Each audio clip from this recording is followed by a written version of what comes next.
Hey, this is Marcus Washington, MTC Media, down here in Charlottesville, Virginia, with a 63-58 win over American. Some would say was tougher and closer than what they expected. This game came down to the under 4 timeout before Virginia responded with a 7-0 run, and they got big free throws down the stretch from Elijah Saunders, who finished 7 of 8 from the free throw line.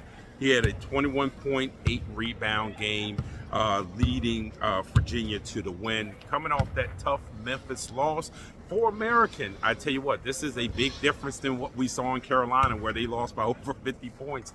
They came in here, they battled, even though preseason player of the year Matt Rogers finished 4 for 13 from the field. He finished with 12 points and 7 rebounds.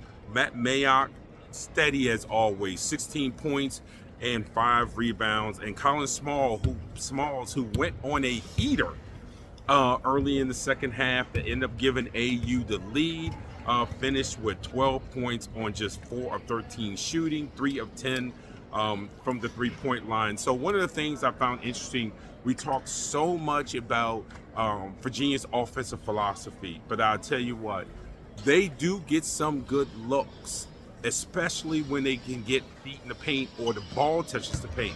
The problem for Virginia is getting the ball in the paint off of the bounce outside of Day Ames. It's hard for them to get the ball in the paint off of the bounce unless they manufacture it. You'll see it sometimes on ball reversal, and then Rhodey will come in and he'll penetrate, whether he's pushed baseline. But very seldom do you see Virginia getting back to the middle of the paint against anyone. And I do think that eventually they're going to have to be able to gain real estate off of the bounce as they go into the ACC season. And then that opens up things for Blake Buchanan. That opens up things for Jacob Kofi. That opens up things for some of the other guys on this team when you can get 2 feet in the paint, and they just have not done that well. For American, one of the big things for them is the preparation going into the Patriot League season. Simpkins talked about it at the press conference that, these games need to prepare them for the Patriot League. And he feels like some of the teams that have played, especially Virginia, he mentioned a couple teams like Boston that play in a similar fashion, that he feels like this game is kind of a preview for it. But give AU credit. Over the last couple of years, they have been right there at the end against power conference opponents. There was the one that they lost to Georgetown in overtime last season, where they had the lead down the stretch. Today, they ended up taking this down the stretch. And one of the things that jumped out for me was American was just 7 of 19 from twos. And they made up the ground with being 11 for 31 from threes. And this is without Elijah Stevens, who is still out injured.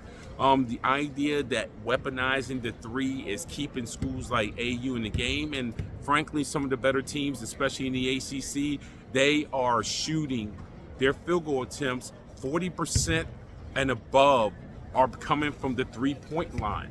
So that's something to watch. The proliferation of the three-point shot in college basketball is only a matter of time before it resembles the NBA, where in the NBA there's a lot of mid-40s, like low to mid-40s. There's not as many high 40s, 50s in the NBA as people think they are. Obviously, the Celtics are one of the ones over 50%, but there's also more in college than people think they are, with taking over 40% of their field goal attempts from the three-point line. So we are seeing it weaponized more, and certainly when you consider that American took 31 out their 50 field goal attempts came from three. So that's over 50%.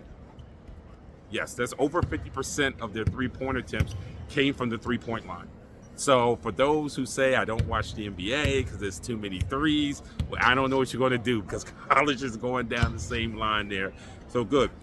Again, UVA 63, American 58 here down in Charlottesville. This is Marcus Washington from MTC Media.